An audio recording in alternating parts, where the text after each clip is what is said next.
গতকাল সন্ধ্যা ৬টায় প্রধান বিচারপতি প্রধান উপদেষ্টার বাসভবন যমুনায় গিয়ে ডক্টর ইউনূসের সাথে দেখা করেছেন।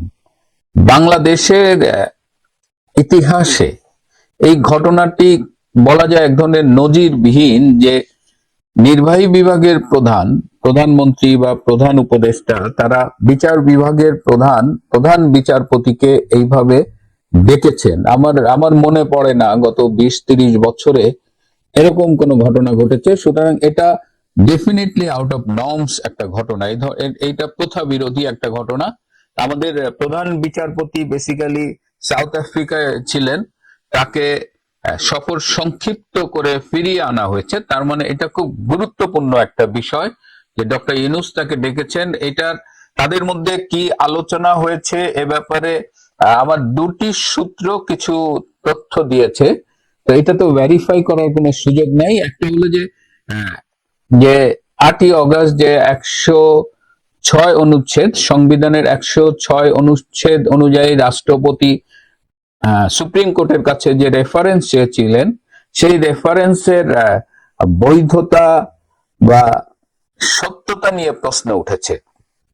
এই প্রসঙ্গে ডক্টর ইউনূস প্রধান বিচারপতিকে জেনেছিলেন যে এই যে অবস্থাটা এখন সৃষ্টি হয়েছে, যে এই রেফারেন্স এইটার ভ্যালিডিটি অ্যাকসেপ্টেবল হচ্ছে না, এটা সত্য মিথ্যা হলে এটার কি সমস্যা হতে পারে।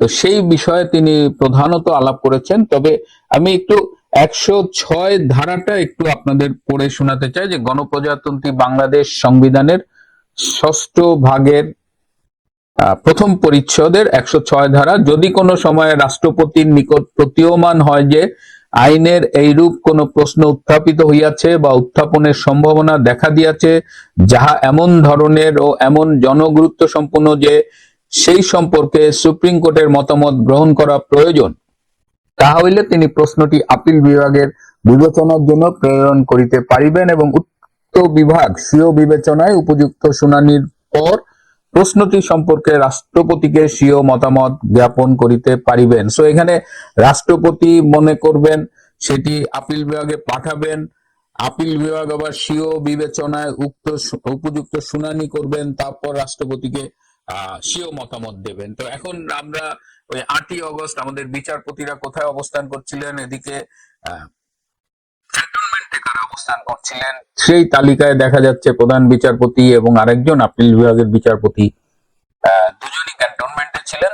এই বিষয়ে কিছুটা কনফিউশন দেখা দিয়েছে এবং এই বিচারপতিরা যদি কোনো রেফারেন্স দিয়ে থাকেন সরাসরি রাষ্ট্রপতিকে দিয়েছেন কিনা, বা রাষ্ট্রপতি তাদের কাছে চেয়েছেন নাকি আইন মন্ত্রণালয়ের মাধ্যমে চেয়েছেন, এই বিষয়গুলো একটু খোলাসা করা দরকার।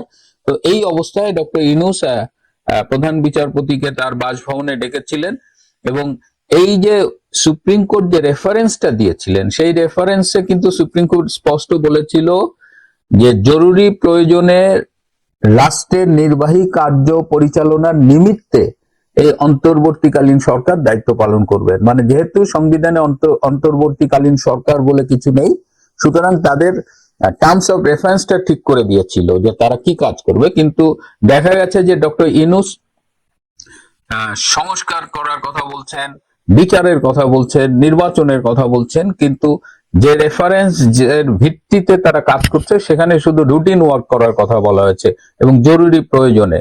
তো সেইখানে ডক্টর ইউনূস কিন্তু অলরেডি সেই রেফারেন্সের সেই যে অভিমত দিয়েছিলেন, যে রায়টা দিয়েছিলেন সুপ্রিম কোর্ট, সেটা কিন্তু তিনি ভায়োলেট করছেন। এবং ১১১ ধারায় কিন্তু এ ব্যাপারে বলা আছে যে আপিল বিভাগ কর্তৃক ঘোষিত আইন হাইকোর্ট বিভাগের জন্য এবং সুপ্রিম কোর্টের যে কোনো বিভাগ কর্তৃক ঘোষিত আইন অধস্তন সকল আদালতের জন্য অবশ্য পালনীয় হবে। সুতরাং এই ১০৬ নম্বর রেফারেন্সের ১০৬ নম্বর অনুচ্ছেদের আলোকে যে রেফারেন্সটা প্রেক্ষিতে যে রায়টা দিয়েছে, সেখানে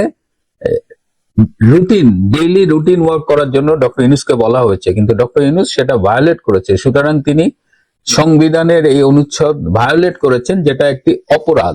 এটি প্রধান বিচারপতি তাকে স্মরণ করিয়ে দিয়েছেন এবং এই যে করিডোর দিচ্ছেন, বন্দর দিচ্ছেন, এইগুলো সব তার এখতিয়ার বহির্ভূত, and he cannot do this. তো এইগুলো নিয়ে মূলত কথা হয়েছে। এছাড়া আরো কিছু কথা হয়েছে যে ডক্টর ইউনূস জানতে চেয়েছেন যে তার কাজের মেয়াদ কতদিন। তো প্রধান বিচারপতি বলেছে তার মেয়াদ সুনির্দিষ্ট করে দেওয়া নেই, কিন্তু যেহেতু তার মূল কাজ একটি নির্বাচন আয়োজন করা, সুতরাং তিনি যদি বিলম্ব করেন তাহলে সেই বিলম্বটি অবশ্যই জাস্টিফাইড হতে হবে। এছাড়াও ডক্টর ইউনূস তার কাছে এই জুলাই ঘোষণার প্রেক্ষিতে সংবিধান কার্যকর হয়ে যাবে কিনা, রাষ্ট্রপতি সেনা প্রধানের পদ বিলুপ্ত হবে কিনা, এই বিষয়ে তার মতামত গ্রহণ করেন এবং প্রধান বিচারপতি স্পষ্ট করে জানিয়ে দেন যে এই ধরনের কোনো প্রভিশন সংবিধানে নেই এবং এ ধরনের কোনো উদ্যোগ নেওয়া হলে দেশে একটি সাংবিধানিক নৈরাজ্য দেখা দেবে এবং তার ফলাফল বা তার কনসিকুয়েন্সেস অনেক কিছুই হতে পারে এবং সেক্ষেত্রে হয়তো যা যা ঘটতে পারে সে অনেক কিছুই ডক্টর ইউনূসের পক্ষে যাবে না বলে তিনি ডক্টর ইউনূসকে সতর্ক করে দেন।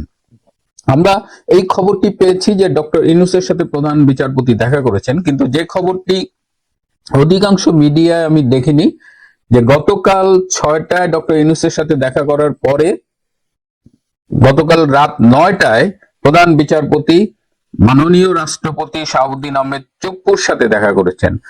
প্রধান বিচারপতি যখন ডক্টর ইউনূসের সাথে দেখা করেন তখন তার সাথে আইন উপদেষ্টা ডক্টর আসিফ নজরুল ছিলেন, কিন্তু রাষ্ট্রপতির সাথে যখন দেখা করেন তখন সেখানে আসিফ নজরুল ছিল না এবং আমাকে সূত্র জানিয়েছে রাষ্ট্রপতির অফিস থেকে স্পষ্ট জানিয়ে দেওয়া হয়েছে যেন এই meeting a doctor Asif Nazrul না আসে।